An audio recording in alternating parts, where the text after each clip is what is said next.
Hello everyone, welcome to this tutorial. So इससे पहले वाली क्लास में हमने डाइकोट्स की लीफ स्ट्रक्चर के बारे में पढ़ा था। तो आज हम पढ़ेंगे मोनोकोट लीफ। तो मोनोकोट्स में जो प्लांट्स आएंगे उनमें जो सिमिलर स्ट्रक्चर्स होती है उसके बारे में हम पढ़ेंगे। तो मोनोकोट्स में जो लीफ होती है जैसे कि मेज,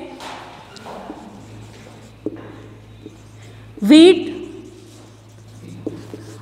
आदि, तो जो मक्का, गेहूं आदि होते हैं उनमें जो लीफ स्ट्रक्चर पाई जाती है वो होती है आइसोबाइलेटरल,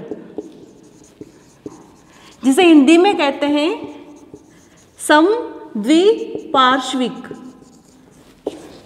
समद्विपार्श्विक मीन्स जो मोनोकोट्स की लीव्स होती है वो दोनों तरफ से सेम होती है, और ये जो लीव्स होती हैं इन्हें कहते हैं आइसोबाइलेटरल लीव।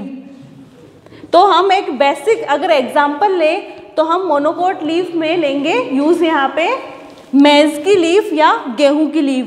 तो हम मोनोकोट लीफ का जब टीएस लेते हैं या जो ट्रांसफर सेक्शन लेते हैं, इस ट्रांसफर सेक्शन में कुछ पार्ट्स आते हैं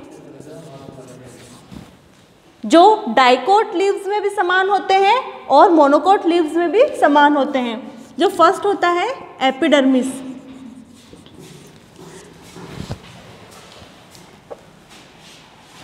सेकंड होता है मेसोफिल, थर्ड होता है मिडरिप और फोर्थ होता है वास्कुलर बंडल।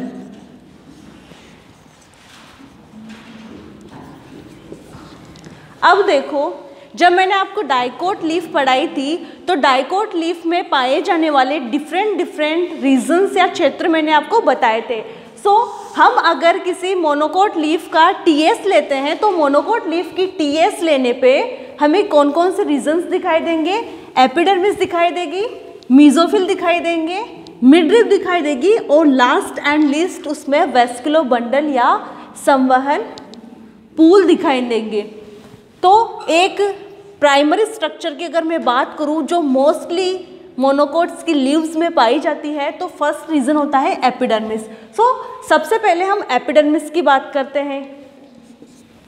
मैंने डाइकोट्स में एपिडर्मिस पढ़ाई थी तो वो यूनिसेल्युलर होती है, लेकिन नीरियम में, बरगद में वो मल्टीसेल्युलर होती है। जबकि अगर मैं मोनोकोट्स के एपिडर्मिस की बात करूं तो मोनोकोट्स की जो एपिडर्मिस होती है वो होती है यूनिलेयर्ड, एक परतीय होती है और पेरेनकाइमेटस टिश्यूज से मिलकर बनी हुई संरचना होती है। ठीक है, तो अगर मोनोकोट्स की एपिडर्मिस की मैं अगर बात करूं तो ये यूनिलेयर्ड होती है, एक परतीय होती है और पेरेनकाइमेटस होती है। तो मैंने आपको बताया था कि डाइकोट्स में और मोनोकोट्स में एग्जाम में आपके ये क्वेश्चन आ सकता है कि मोनोकोट लीफ या डाइकोट लीफ की बेसिक डिफरेंसेस जो होते हैं उनमें दोनों में अंतर होते हैं, वैसे भी आपके क्वेश्चन आ सकता है, या फिर ओनली आपको मोनोकोट लीफ भी पूछ सकते हैं या फिर ओनली आपको डाइकोट लीफ भी पूछ सकते हैं। तो अगर मैं डिफरेंस की बात करूं तो मोनोकोट्स की जो एपिडर्मिस होती है वो दोनों सेम ही होती है, मीन्स दोनों ही यूनिलेयर्ड होती है, दोनों ही पेरेनकाइमेटस होती है। जबकि अगर मैं डाइकोट्स की बात करूं तो डाइकोट्स में वैसे तो यूनिलेयर्ड ही होती है, पेरेनकाइमेटस ही होती है, लेकिन जो उनकी अपर एपिडर्मिस थी वो कुछ प्लांट्स में मल्टी लेयर्ड होती है, जैसे कि नीरियम और बरगद।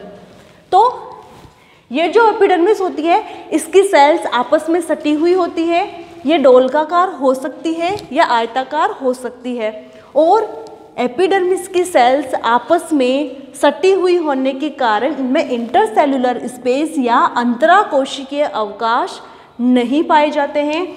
इनमें स्टोमेटा पाए जाते हैं और स्टोमेटा अपर एपिडर्मिस और लोअर एपिडर्मिस दोनों में समान मात्रा में पाए जाते हैं। तो इसे कहते हैं आइसोस्टोमेटिक लीव या लीफ। अब देखो आइसोस्टोमेटिक लीफ क्यों कहेंगे, क्योंकि जो मोनोकोट्स की दोनों एपिडर्मिस होती है, अपर एंड लोअर, दोनों एपिडर्मिस पे जो स्टोमेटा होते हैं वो स्टोमेटा समान होते हैं, समान मात्रा में होते हैं, जबकि डाइकोट्स में ऊपर की सरफेस पे स्टोमेटा कम होते हैं, नीचे की सरफेस पे ज़्यादा होते हैं, इसलिए उसको हाइपोस्टोमेटिक कहा था। और इसको आइसोस्टोमेटिक इसलिए कहेंगे क्योंकि एपिडर्मिस, दोनों एपिडर्मिस पे समान मात्रा में स्टोमेटा पाए जाते हैं। और ये तो बात हुई एपिडर्मिस की। फिर हम आते हैं मिजोफिल पे। मिजोफिल तो इसको मैं डिफरेंस के तौर पे आपको समझा देती हूँ ताकि आपके समझने में इजी रहे। जो डाइकोट्स की मिजोफिल होती है, इस डाइकोट्स की मिजोफिल का निर्माण दो टाइप की टिश्यूज करते हैं, palisade tissue and spongy tissue, जबकि मोनोकोट्स में मिजोफिल डिफ्रेंशिएट नहीं होता है, ना तो वो पेलिसेड में डिफ्रेंशिएट होता है, ना ही वो स्पंजी टिश्यू में डिवाइड होता है, वो बिखरी हुई अवस्था में होता है। और कैसा होता है, पेरेनकाइमेटस होता है। सो ये चीज़ हमेशा ध्यान रखना कि मोनोकोट्स लीव्स में पाया जाने वाला जो मिजोफिल होते हैं, मध्योतक होते हैं, ये mesophyll tissues palisade tissues and spongy tissues में डिफ्रेंशिएट नहीं होते हैं, ये पेरेनकाइमेटस होते हैं। जहाँ डाइकोट लीव्स में स्पंजी अलग थे, पेलिसेड टिश्यू अलग थे, पेलिसेड टिश्यू अपर एपिडर्मिस के नीचे थे और पेलिसेड टिश्यूज के नीचे स्पंजी टिश्यूज थे, तो वैसे इसमें डिफ्रेंशिएट नहीं होते हैं और ये पेरेनकाइमेटस और गोल प्रकार के होते हैं। अब देखो एक मोस्ट इम्पॉर्टेंट थिंग जो छोटा क्वेश्चन आपके आ सकता है, बुलिफॉर्म सेल्स या मोटर सेल्स क्या होती है।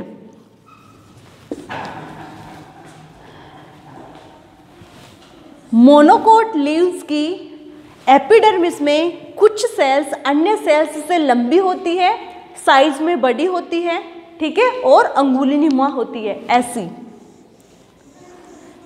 जहां पर एपिडर्मिस की सेल्स कैसी होती है, ऐसी होती है डोलकाकार, वहीं मोनोकोट्स में कुछ सेल्स लंबी होती है, अदर सेल्स डिफरेंट दिखती है और साइज में बड़ी होती है। इन सेल्स को बुलिफॉर्म सेल्स कहते हैं या इन्हें मोटर सेल्स भी कहते हैं। इन्हें मोटर सेल्स क्यों कहते हैं कि जब प्लांट में वाटर डेफिशिएंसी होती है या ट्रांसपिरेशन रेट ज़्यादा होती है तो इन सेल्स के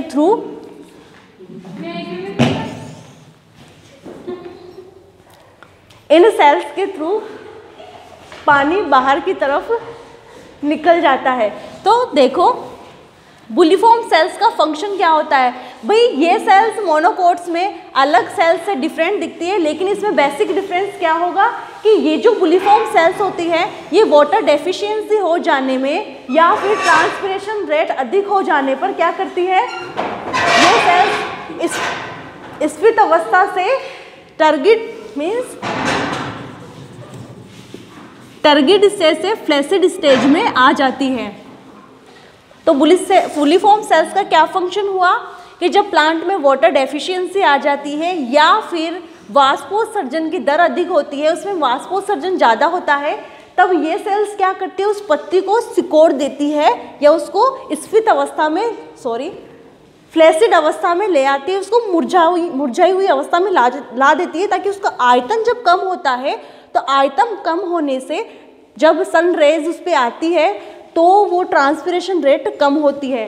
तो बुलिफॉर्म सेल्स बेसिकली क्या काम कर रही है, एक तो पत्ती की फैली हुई संरचना बनाने में, लेकिन जल की कमी होगी तो वो अपने आप सिकुड़ जाएगी, इसलिए इन्हें मोटर सेल्स कहते हैं, ये मोटर की तरह काम करती है। अब देखो मेसोफिल सेल्स पे हमने पढ़ ही लिया कि ये स्पंजी एंड पेलिसेड में डिफ्रेंशिएट नहीं होते हैं, पेरेनकाइमेटस होते हैं, और इन पेरेनकाइमेटस जो टिश्यूज होते हैं जो मेसोफिल होते हैं इनमें क्लोरोफिल कंटेंट या हरित लवक समान मात्रा में पाया जाता है और अधिक मात्रा में पाया जाता है। जहाँ पर पेलिसेड में डाइकोट्स अगर लीव्स की बात करूँ तो वहाँ पे पेलिसेड टिश्यूज में क्लोरोफिल कंटेंट ज़्यादा होता था और स्पॉन्जी में कम होता था, वहीं यहाँ पे डिफ्रेंशिएट नहीं है, इसलिए इसमें समान मात्रा में क्लोरोफिल कंटेंट पाया जाता है। ये तो हुई इसकी मिडरिब की बात। तो ये जो मिडरिब होती है, इस मिडरिब में हाइपोडर्मिस स्क्लेरेनकाइमेटस सेल्स से बनी हुई होती है और इसमें भी वैस्कुलर बंडल्स पाए जाते हैं। तो मिडरिब के यहाँ पे हमें बात करते हैं। तो मिडरिब की हाइपोडर्मिस स्क्लेरेनकाइमेटस होती है, उसमें भी वैस्कुलर टिश्यूज पाए जाते हैं और वैस्कुलर टिश्यूज के चारों ओर पेरेनकाइमेटस टिश्यूज पाए जाते हैं। अब आते हैं हम वैस्कुलर बंडल्स पे। तो जो टर्म्स में यहाँ पे वैस्कुलर बंडल्स में यूज ले रही हूँ वो सेम मैं आपको पहले बता चुकी, तो यहाँ पे रिपीटेशन नहीं होगा। ये होते हैं conjoint, collateral and closed type के इसमें वैस्कुलर बंडल्स पाए जाते हैं।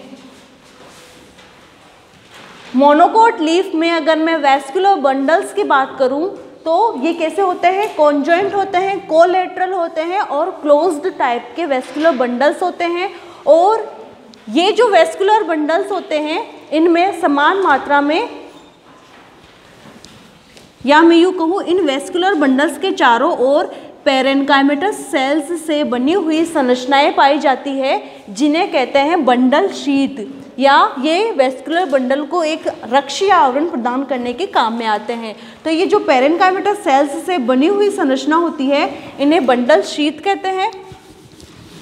ये जो मोनोकोट लीफ होती है या मोनोकोट लीफ होती है, इस मोनोकोट लीफ में 2 प्रकार के क्लोरोप्लास्ट पाए जाते हैं। तो एक तो होता है क्लोरोप्लास्ट ऑफ बंडल शीथ और क्लोरोप्लास्ट ऑफ वैस्कुलर बंडल्स। तो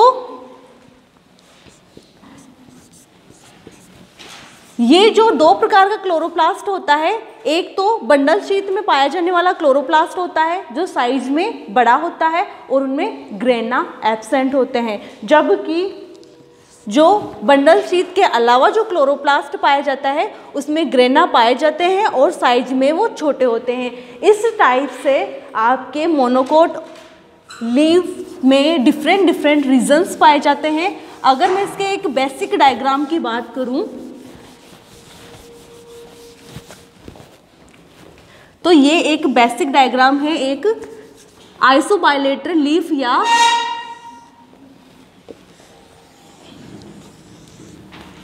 मोनोकोट लीफ के। तो ये जो यूनिलेयर्ड होती है इसे कहते हैं एपिडर्मिस। इस एपिडर्मिस में कहीं कहीं पर गुच्छों के रूप में मोटर सेल्स या बुलिफॉर्म सेल्स पाई जाती है।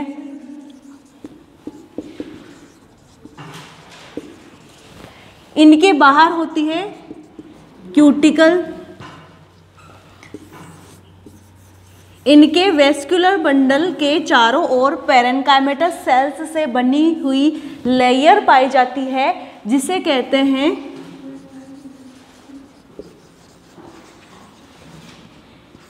Bundle sheath. इसमें जाइलम अपर एपिडर्मिस की तरफ होता है और फ्लोएम लोअर एपिडर्मिस की तरफ होता है। तो ये हो गए वैस्कुलर बंडल्स। इसमें मैंने बताया था कि स्टोमेटा पत्ती पे समान रूप से पाए जाते हैं, मीन्स इसके अपर एंड लोअर एपिडर्मिस पे समान मात्रा में स्टोमेटा पाए जाते हैं।